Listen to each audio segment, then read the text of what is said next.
Hello, folks. We are coming to you live. Hi, James. How are you? Doing just fantastic. Well, How about you? pretty good, pretty good. I'm going to arrange your head here a little bit. I think you're a little small on the Yeah, screen. there we go. There you go. Teleport me from side to Yeah, side. we'll get you a little more there. Hello, Mayor Dude. How are you doing tonight? We're not talking really to James. James got me all riled up right before the show. So if you hear a lot of hostility in my conversation tonight, you blame James. It's all his fault. That's me. That's So me. That's why I'm always in such a good mood. I bring all of my angst and my anger and I package it up and I give it to roll it, John right roll it, before we roll it start. off to somebody else. That's maybe that's what I need to do. Maybe I need to find me a fall guy.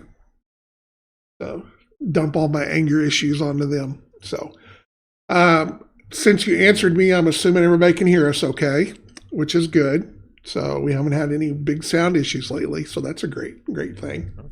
We're slowly learning how this crap works, man. Ever so slowly. Yeah, So we haven't had any of those glitchy streams in a we while. have not. We have not. Well, now that I learned some of the settings that Yeah, we needed, that we don't really need. not Yeah, trying to stream in 8K. yeah. So we're making everybody go out and buy their own 8K TV just so they can watch our stream. But hey, we if we're gonna do it, let's do it right. Let's really mess it up. Uh, so anyway, so you were working Monday night. You're working on the Cossack. Yep. I saw you showed me the picture of it. It's kind of a strange color combination, but Hey, I just paint according to the I instructions. know these guys have to talk to Ross. No, it's all right. It's good. It's just, I mean, I think it looks pretty yeah, good, it's honestly. just weird. So, but It's punchy. I'll get there to It's like it. it's like a Saturday morning cartoon tank. Yeah, it does. It has a very look of that 80s Hmm. cartoon coloring to it. Yep. So no, I Mayor agree. Mayor Dude and Ilmarin and A. Rourke helped me sort out the scheme, so you can cast some of the roses at their feet as well. Okay, I well, think it looks great. good. I'm glad. It's always nice when you have a group effort. So, well, and that's part of it too. I mean, we're talking about by at the end of the day, when this all gets at some point caught up, we're going to have dozens, if not 200 or 300 different uh, painting combinations that we have to come up with. Hmm. So, you got to do what you got to do to make stuff look different. So, Mm. um, me, I'm still working on the desert board. Um, Hmm. I think between my feed last night and this afternoon, I think I've decided to redo 2 or 3 things. Oh Lord, supposed to go Well, forward, not backwards. I know, but it'll be something I can do between now and Tuesday. I'll have it all caught up. So I just I don't know. It wasn't all coming together exactly like I wanted it. So what I had in mind, but I'm going to change a couple of things, do a couple of things a little different. I think it'll be better for it. All right. So let's see. We give everybody a little bit more time here. This is when you say all the secret stuff. Tell them all the good stuff right Well, from the beginning. and that's what happened last night. Is everybody kind of trickled in towards the second half of the show. So, I kind of waited my typical 5 minutes, then I kind of went into everything, and then halfway to the show, everybody showed Hmm. up. Yep. So, it is what it is.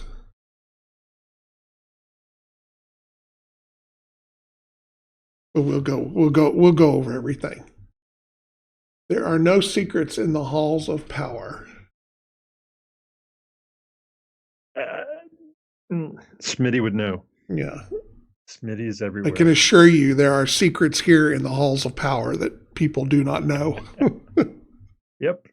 So, They're secret because John has lost them in his in CAV HQ and he can't find them.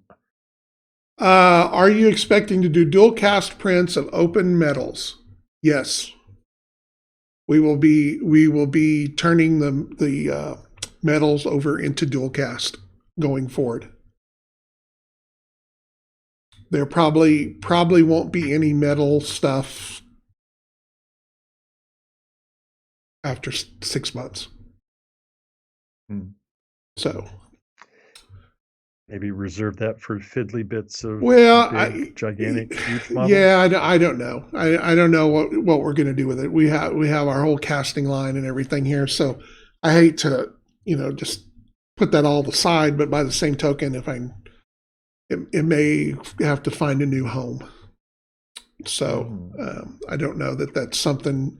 Like I said, we're already winding down with the last of the generic stuff from the old Rogue Legion line. The Rogue Legion's going to be repurposed for our generic sci-fi line going forward. And so as those run out, they're same thing with the metal Kikyu and the Tuseki, the original one. We're not casting anything new when those run out. They're out. So if you want that 1.5 pound Simba, now's the time to get it.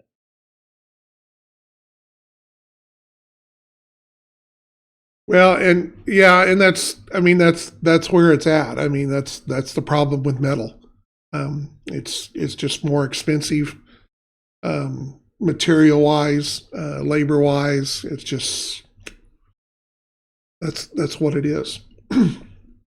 And we and that's where we don't even sell our metal stuff through retail stores unless they just happen to have a special customer or something that we can give them a little bit of discount, but they're not even priced for retail sales.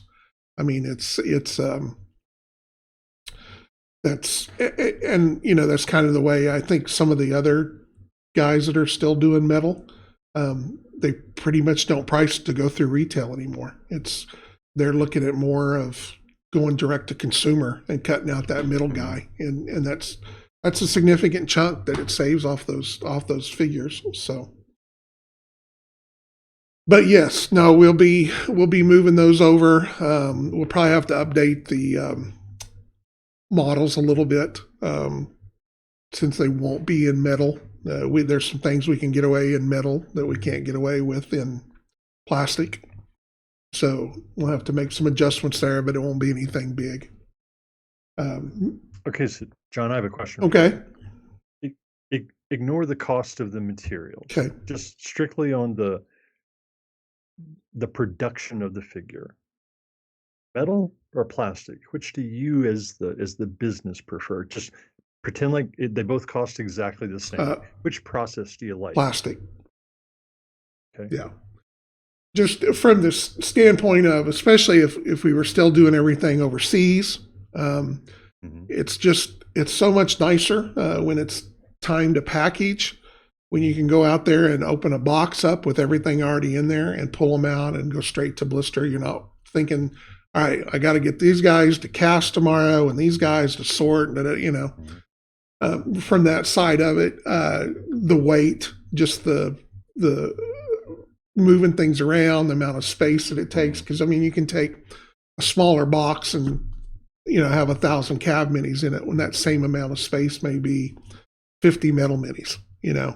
Right, and it would weigh much. Yeah, more. And it's just a lot of things that go into consideration and stuff like that. So yeah, it's just in plastic is and metal is very finicky when it comes time to cast.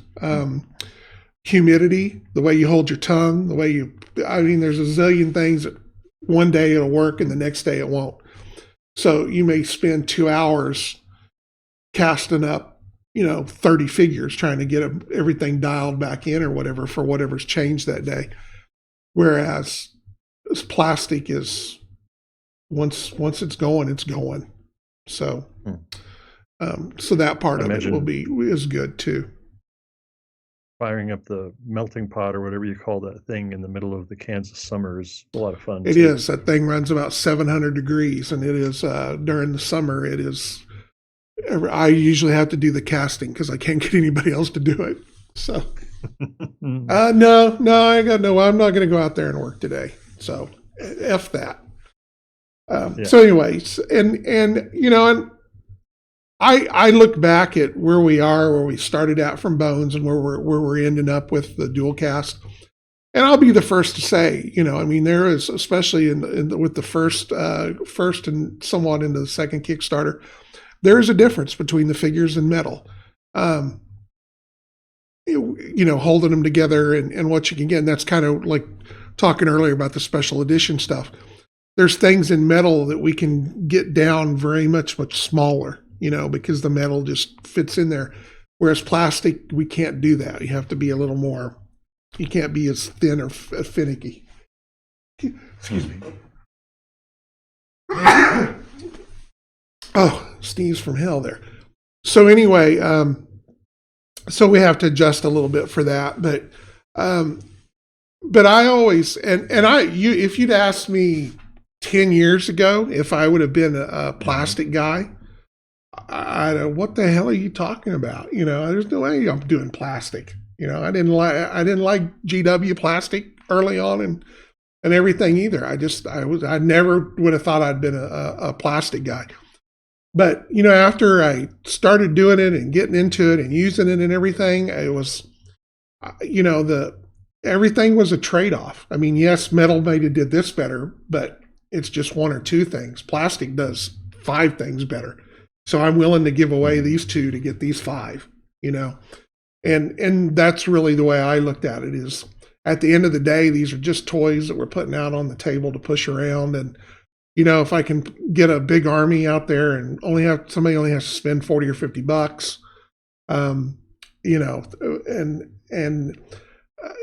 it was a no-brainer to go with that. And we just have pushed ourselves to get better with the plastic.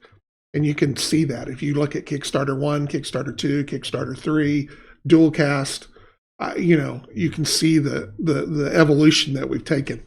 And I think we're about to the end of that tunnel. So good evening, RP Dungeons. Welcome to the show. Yes. Nice to see you. So that part of it I really like. And here's another thing that I especially have to, when we get new sculptors and stuff that come in. And I think that a lot of people are finding this out, is you can make a miniature that is too good to be painted. And what I mean by that is, especially when you're sculpting something on the screen and you're looking up at the screen and you got to remember, now, especially, most of us are on, 24, 26, 30-inch screens, monitors. Okay. So, I'm sitting here watching the one that we've got our feed going on, and this was some cheapy computer, but it's got an HD monitor on it that's 26 inches, I think, or something like that. So, it's, I will talk about that in just a second again. So anyway, when you design these little fiddly bits that are 0.5 millimeter thick, they're this big on the screen, okay? So when the sculptors get in there and they're putting all this stuff on there and everything, because it looks great on the screen. But when you actually print it out or get it ready for production or whatever, A, most of that stuff doesn't show up. B, some of it's so close together, it's, it's trying to even separate the two or whatever. Or it's just busy. It's just got stuff everywhere, okay?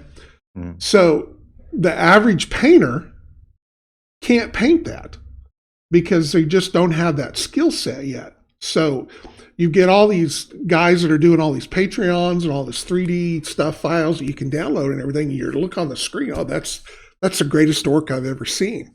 And then you print the thing out and then go to try to paint it, and you're like, well, hell, it's got snakes around the waist, but all the little snakes are so close together. Hell, you can't pick out one snake or the other, Now, if you've been painting for, 20 years and you're that Sergio guy or whatever, that paints, that guy, those people paint one thread paintbrushes and can do that stuff because they'll spend months doing a painting. And that's the reason why I think you're seeing a lot of painting right now going towards busts and bigger scale figures for collectibles or whatnot, is because the average painter can't paint a 28 millimeter guy with all the detail that they're putting on these. So that's another thing you have to watch out for, is you can make a mini that's unpaintable. And it can be the greatest looking mini in the world when it's primered, but if they can't paint it, you won't sell it. People, it just overwhelms them. They look at it in actual size or whatever at the store, and I'm never going to mess with that. I'll go over here and get the gelatinous cube that I can just one color and be done with. So anyway, I'm not bringing any names up there. So, but yeah. Let me make a comment about that. So I agree with you about sometimes there are more advanced models, right? There are models that are not really intended for entry level or maybe even, beginner, intermediate level painters. Right. There are some really intricate models out there, but that's where community comes in, right? So you get somebody who's an excellent painter, like a Ross, a Todd, a James Wappler, somebody like that. They have those techniques and those skills, and they share it with the people around them. You come into a paint day at a local store, or maybe on a Twitch stream or something like that, and you show people your tricks and your techniques, the things that you learned from other people or you discovered on your own. And to me, that's what makes the gaming / hobby community the best. I agree. The fact that you have this communal way of leveling everybody up. I agree, but I think that you can do that same thing without having as many. Because I guarantee you, James Wapple can sit down and spend the next 5 years doing community with me. I ain't painting like James. It ain't happening. Okay. And I don't think you'll ever get people. The majority of people will never, they can look at that and they can practice and they can push on it and they will get better. But that doesn't necessarily mean they're going to get to the point where they can paint some of the minis that are out there that are able to do it. So the big circle, as I come back around here to what I was trying to get to, is that was what the CAV minis were great for, especially the earlier ones, is there was enough detail there that the average painter could paint the figure and make it look good for tabletop. All right. Is it a mini that you were going to take and paint up for competition? You could, because I've seen some of the guys that's taken some of those plastic CAV minis and painted them, and you set them down next to metal. I dare you to try to figure out which one was the metal one and which one's not, or whatever, just because of the way they do the shadowing and everything on there. But that was what is good about them, and I like that is they were, and you weren't spending $20 to get one, I spent $4, I get a mini, and it didn't turn out exactly what I'm out $4. I'll go get another one and try again.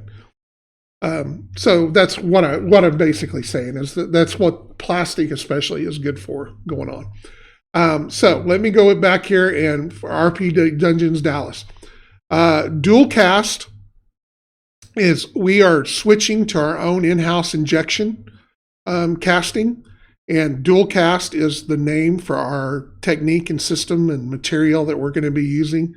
The material is unique to us. From going ahead, we've sent some samples out there with some orders and things like that. And we're in the process now of putting the system all together. But if you go, because I know you have access to Facebook because I see your posts all the time. If you go check out the main CAV Facebook page we had, I think it's still pinned to the top. That's an explanation of what we're doing. So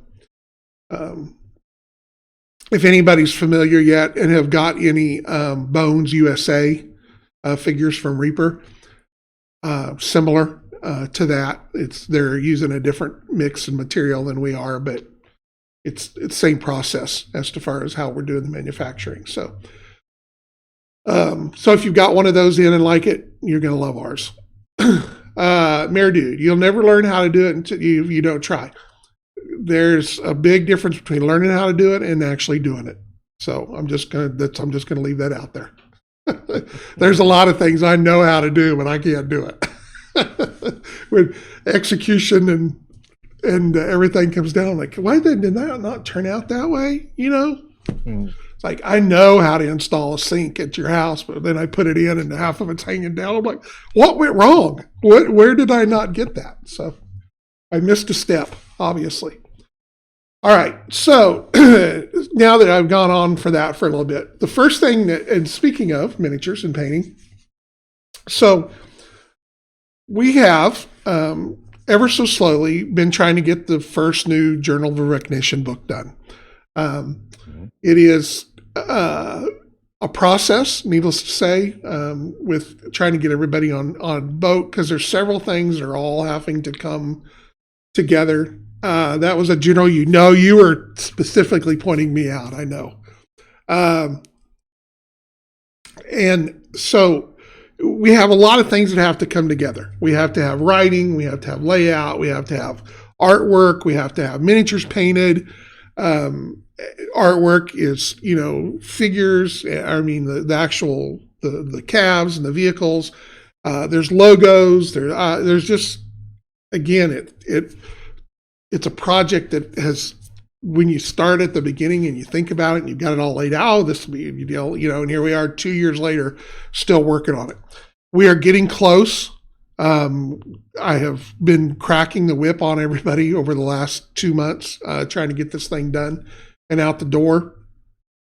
We've had a lot of things as we're redoing stuff at the building and getting ready for putting in our dual cast system. And there's a whole nother set of criteria that's in there, and just there's a lot of stuff going on.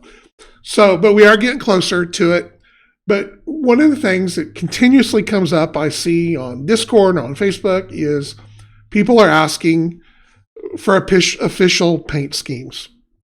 They're like, okay, how do I do this? How do I go? And we had this conversation the other night, me and the painters and James, why people are that way. How did we get from there to there? And of course, some people want to blame it on this or whatever. It's been around forever. You can go back 30 years and listen to historical guys, which used to be them, or 40 years, whatever, the majority of this hobby, this part of it was, and listen to them argue over the button colors on Napoleon's troops or the banner on a Civil War unit or something like that. That's where that all comes from. And people, it just has pushed on now, but now we're in sci-fi and you can kind of make it whatever you want. And that was kind of always really the way I kind of looked at this at the beginning. I mean, I know how other mech games have done things or whatever, but I didn't want to get so much into that. So we were trying to be more generic and say, okay, well, here are, the Rock like red. Okay, the Templars like blue. Ritter likes gray. And with all the different units and the different, out there, you can kind of take it however you want and make your own scheme up and say, hey, this is that particular scheme for that unit. Well, some people have embraced it and other people have not. Oh no, we want an official scheme. We want to know, how are we supposed to paint this? So that's that had an adjustment to the JOR too. And that added another layer to what we're doing there. So in the interim, here over the last couple of days, I've been trying to kind of think of a way that we can start filling that hole in without waiting for a book to be published or and everything like that. Not to mention, all the units that we already have picked out and stuff, all of that stuff is not going into the first JOR. When we first started with JR, I was like, okay, we need to size it so that we can squeeze everything in there. We can't have a 300-page book, but we need to make it work, even though we have 200 minis or models or whatever. And that's part of it too. That's kind of how we started. And then we're, okay, this crap ain't working. All right, we're going to end up with a 500-page book that makes the stand book look like a light reading. So it was we had to cut it down. So I'll tell you that right now. If you're expecting the JR to be a complete every model it ain't happening. We just had to kind of take a general selection of models across all the factions and plug them in there for different sections. And we will once we have that process down, I think the rest will come quicker. But we'll do another one and another one, hopefully not 50 of them, but 2 or 3 books and spread it out a little bit just so that we can get it done. So, do you expect to borrow paint schemes from the community for official units? I do not. Generally, what happens is we maybe early on with being more generic, we were just going to say, because this was a something that came up in our conversation the other night is, all right, let's say that you have the Legion, okay? And the Legion, their official color is red, white, and blue. And, it's this guy, they got bottom blue legs and a white body and red arms, okay? So, that you can say that. You can say, okay, so here's their official paint scheme. Here's what they do. This is how they set up. But in that Legion, there are 10 sentries. And all them sentries are not going to paint their guys the same. First century may paint their guys like that, but second century is going to do red legs and blue arms so that we're second century, not first century. Okay. Or the next guy does red, white, and blue stripes or something, and then you have individual guys inside those centuries. You always get Bob or, Bubba or whatever that wants to do his own thing.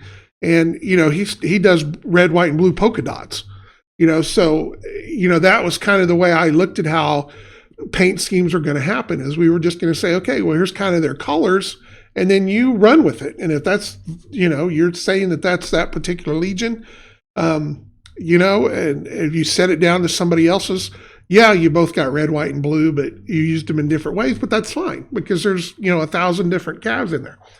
So, so that was kind of how I just kind of figured everything would evolve. It doesn't look like it's going to happen that way. So we're going to get a little more specific in that. Are we trying to borrow paint schemes from the community? No. Now, I will say this, that every once in a while, somebody shows up and throws a scheme down there for a unit, either A, that we haven't planned out for yet, or we can say, okay, that's super cool. Let's take that scheme and let's apply it to that unit and go in there. Those are things I'm not as worried about because there's really not you want to be careful how you're borrowing things because you don't want to get into an issue of, somebody down the road, oh, you stole my paint scheme and that's copyrighted and, we're going to sue you for $10,000. You really don't get that with painting, paints. It's like rules. A lot of people don't realize this. You can take the rules from Dungeons and Dragons and make your own rule set. All right. Because you cannot copyright a set of rules, concepts. You can copyright how they're written. So if this rule says you have to do this, then the next guy can't write, you have to do this. This is what you have to do. He can do that and get away with that. So you can't copyright rules, and it's kind of the same thing as you get into paint schemes. It's if you did a specific symbol or a logo or something on there, that's one thing. But the fact that you chose to take 3 common colors and applied them to something and stuff, but that's just that part of it. I mean, we don't get into all that anyway. But so generally, like I said, if it comes up and we see a really scheme, we may take it and apply it to that unit, or or make some changes to it and apply it, or take some changes and use it to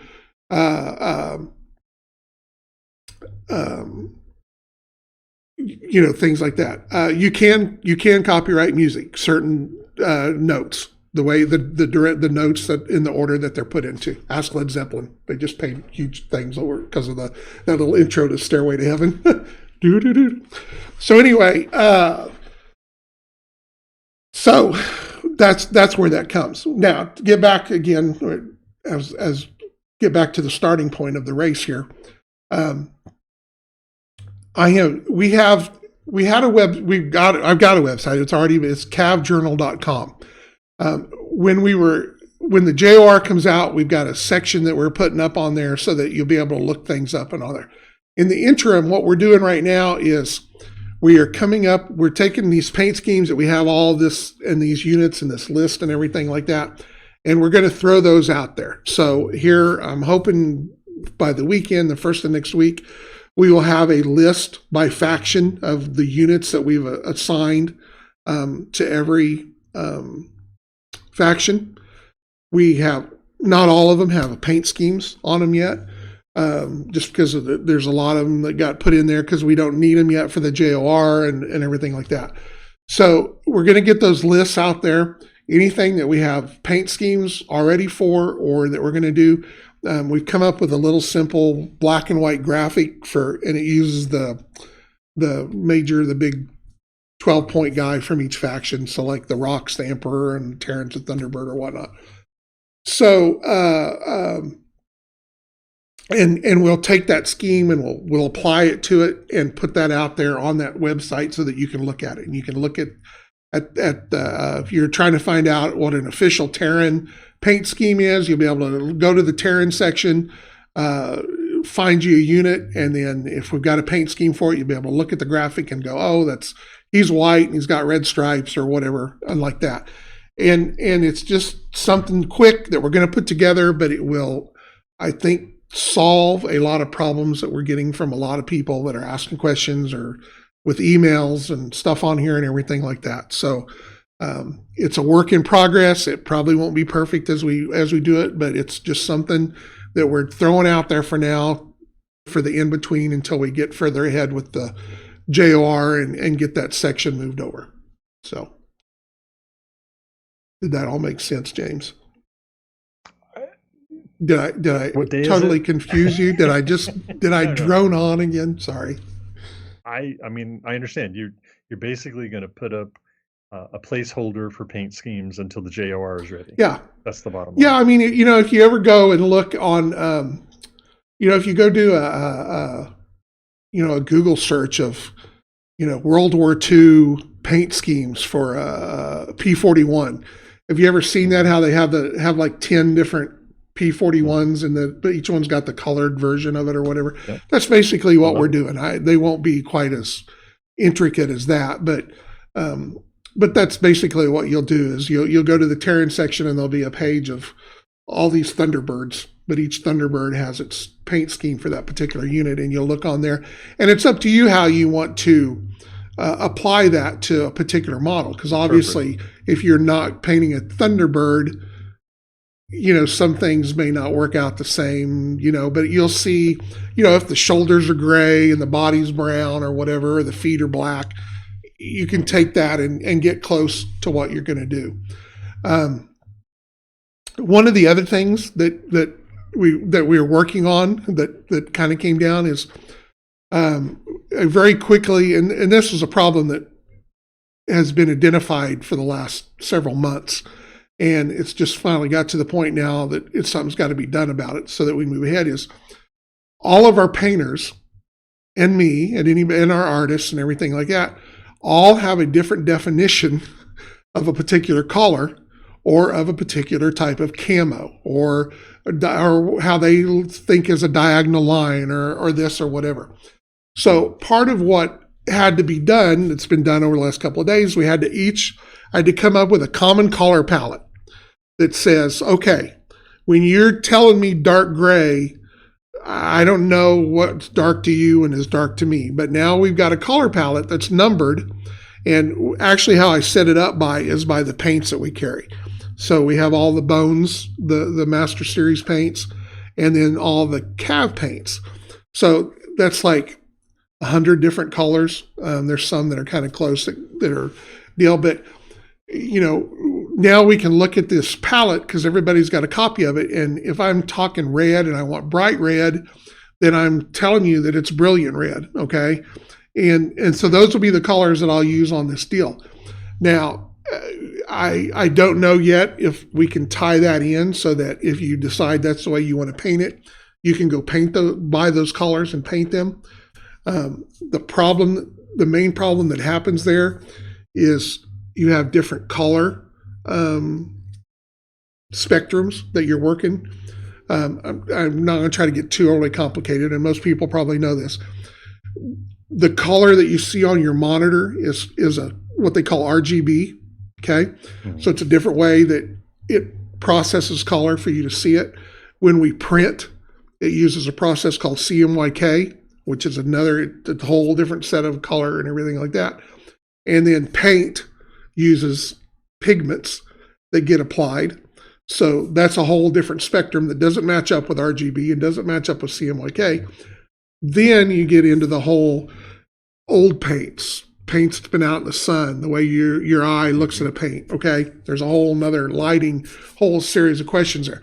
So we can say that this square is brilliant red and it's Bones number whatever, but what you see, even though we've got the swab on the swatch on the screen, or could put that in the final printed book, it will not match up exactly with the paint that's inside that bottle.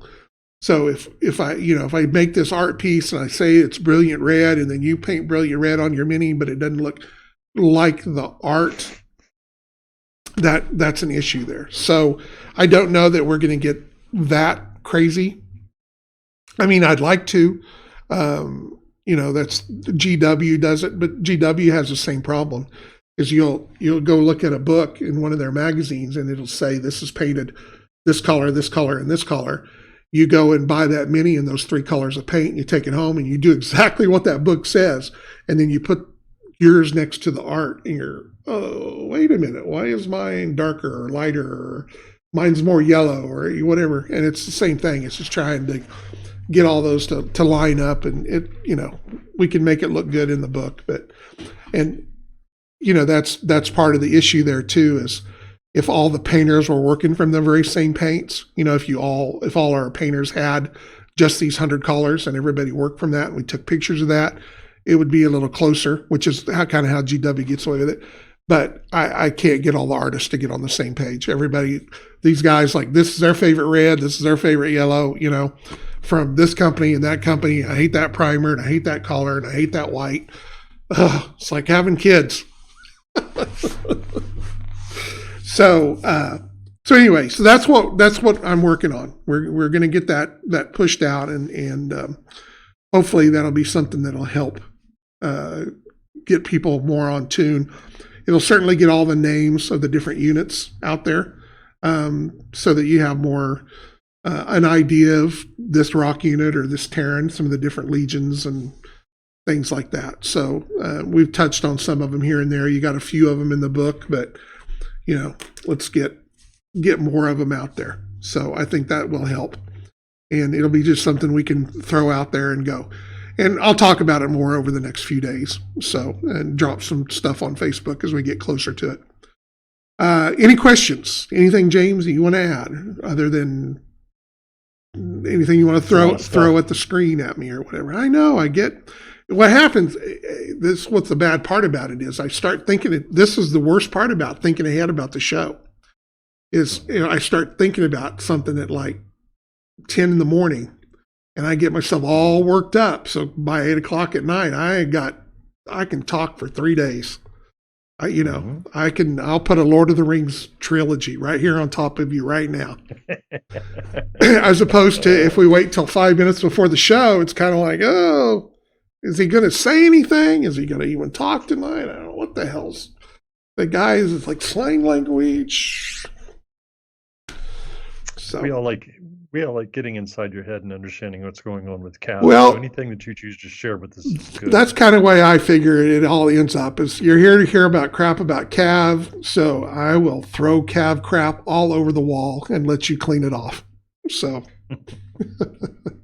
there's an image for you. All right. Any update on the release of those big drop ships, mech carrier models? I think that you called the broadsword. Not really. We've got a couple of ideas for producing it because of trying to get ready for dual cast. That's kind of got in the way of what we were doing. Dual cast might also help us do some parts of it or whatever. At this point, there's no plan to do a Kickstarter or anything for it.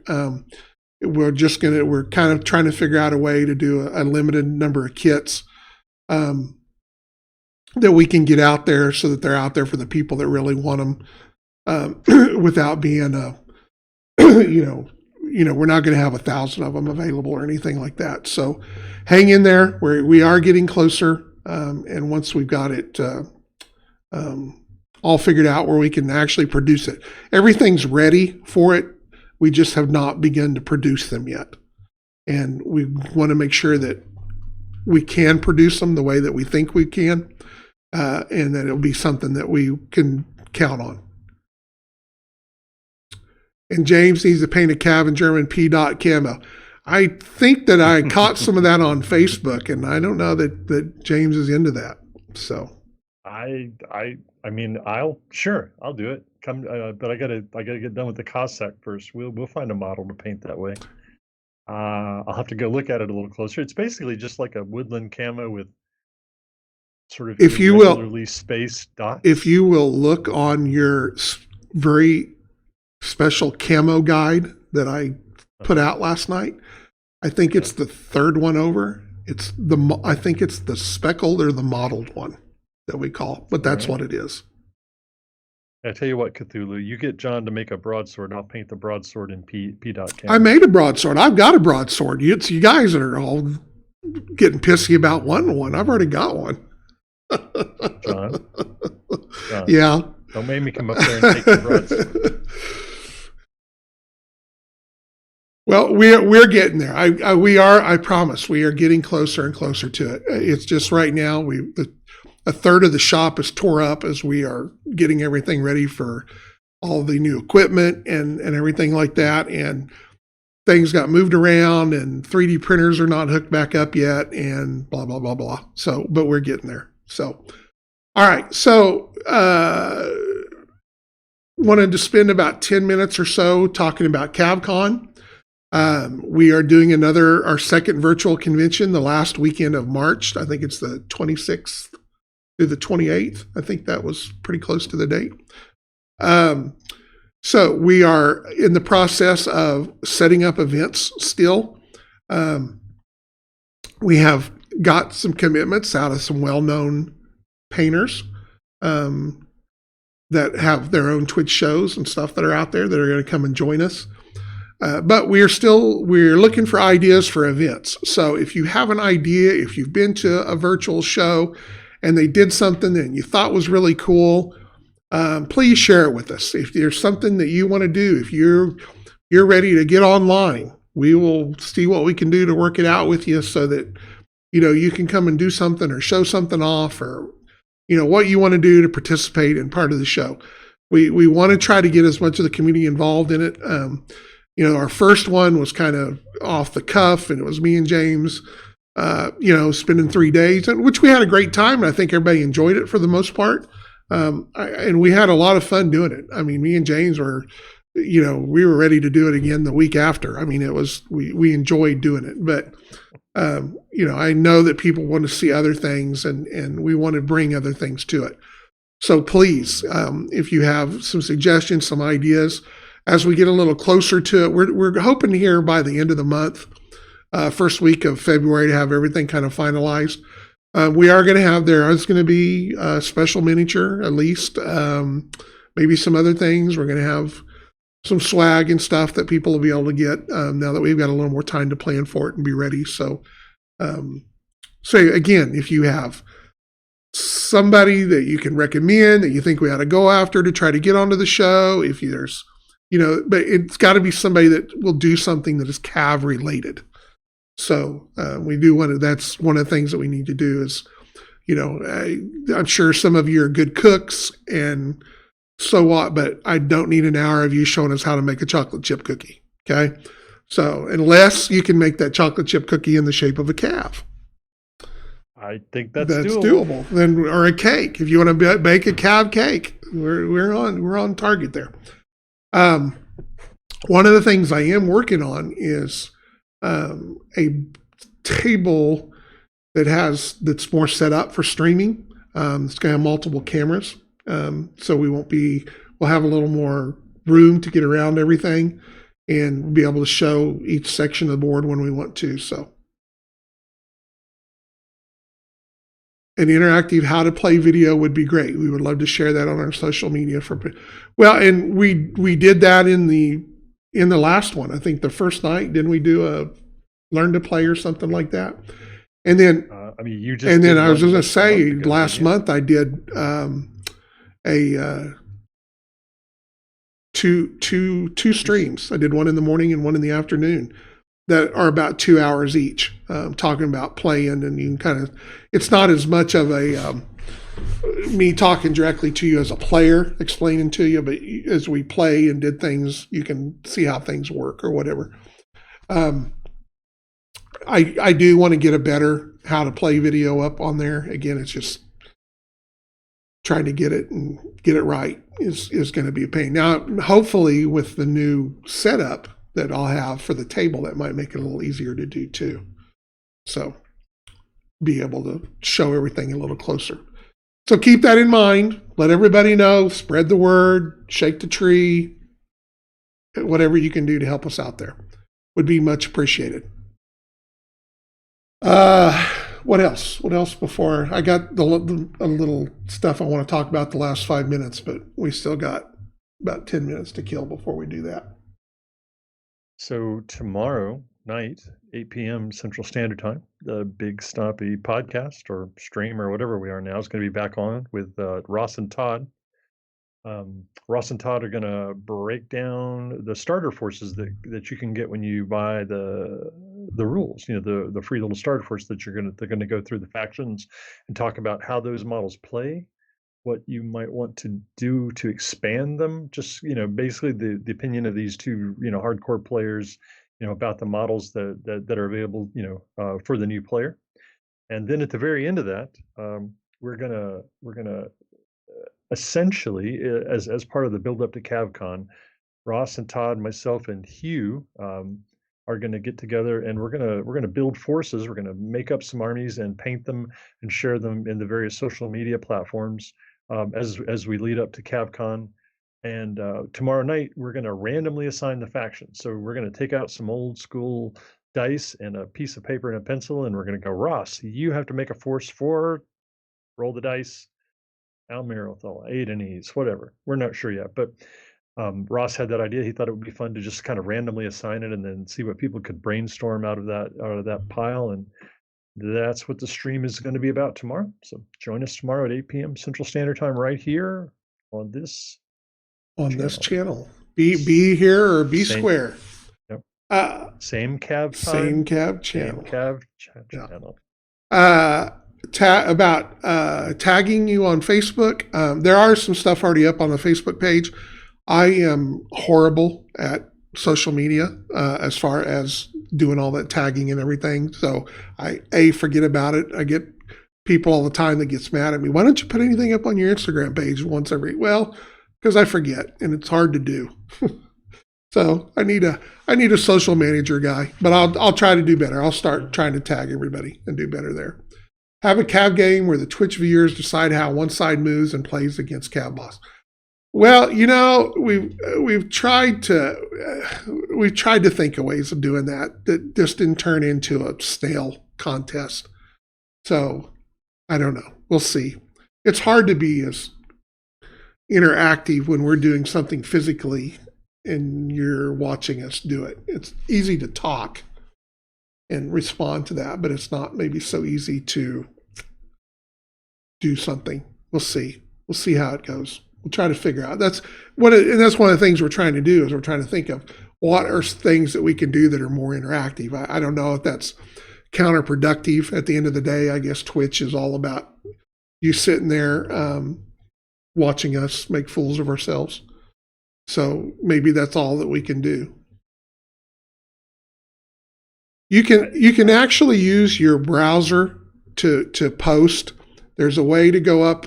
You go into the settings, into the developer mode or whatever. There's a little thing that looks like a cell phone, and you can make your browser display Instagram as it's displayed on a phone.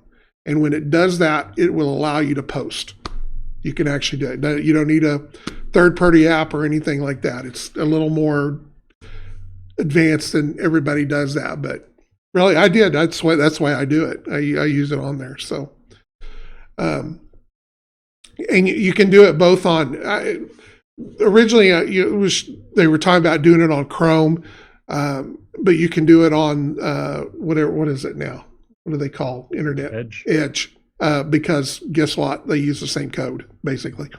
So, but you can do it there. But yeah, if you go up into your settings and tools or whatever, and you go into developer mode, and it shows a section here, and then it's got a screen here, and there's a little icon up on the left corner there, center of the page, that's looks like a cell phone, and you can click it and switch it from phone to computer or whatever. But when it switches to phone, you can post on there, and I've got it to work both on Chrome and Edge both. So not exactly like your phone, but you can make it work. So but that's I wish we were big enough and that we could afford to have a social media guru that could sit around here all day and do nothing but pound that stuff out, but unfortunately we can't. So, and it's, if I take an hour away to do something like that, then there's an hour that doesn't get spent on something else that needs done. So anyway, all right, what else? We have all our regular shows. Saturday, Chris will be here working on, I think he's about ready to finish up the Mastodon. So looking a little different than probably everybody's thought it might be, but that's a lot of that stuff. It's time to update some of those things. The nice thing about it, as I was going to say, and the Mastodon leads into the Mammoth and the Elephant. So, and the plan right now is to include all the pieces in the package. So when you buy the Mastodon, you will be able to either make the Mastodon, you'll be able to make the Mammoth, you'll be able to make the Elephant, and whatever pieces are left, you can use for kit bashing something else. So kind of like we did with the Warhawk.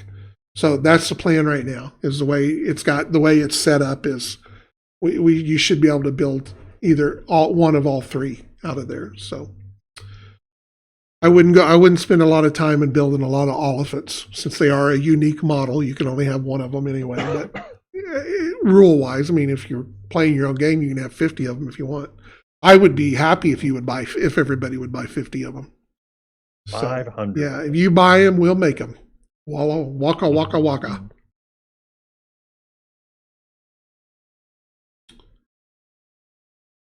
Everybody needs at least 50, right?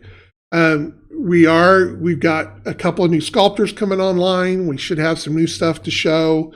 I've got a sculptor doing an update on the Warden. It's kind of funny.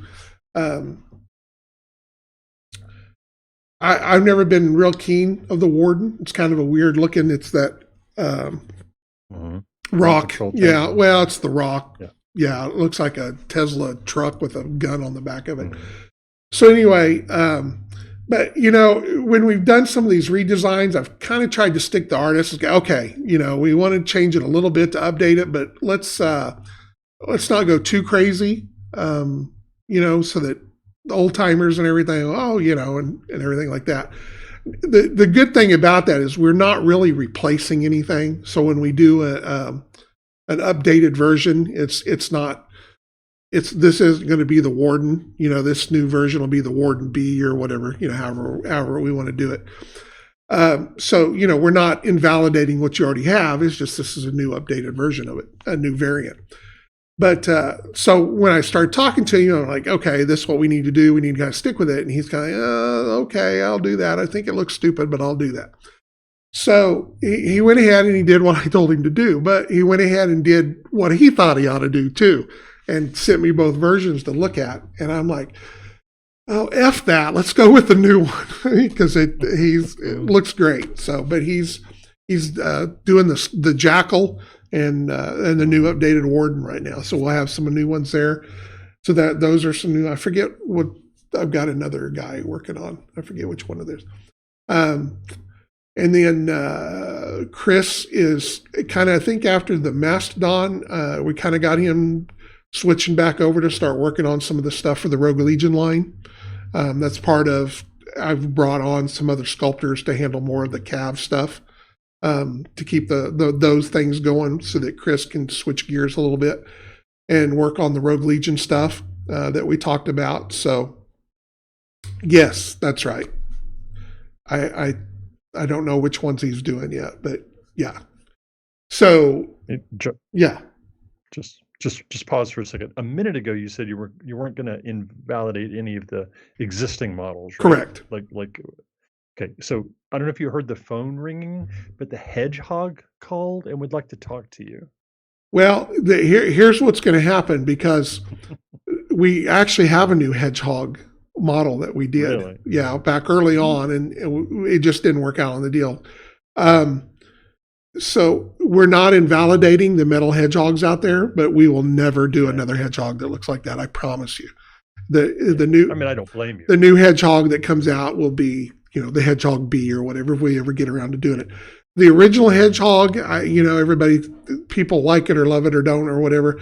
That strictly comes from the fact that when we were very first starting out, nobody knew how to 3D sculpt. So everything on the hedgehog is square or slanted, because that's the only two things we knew how to do. So,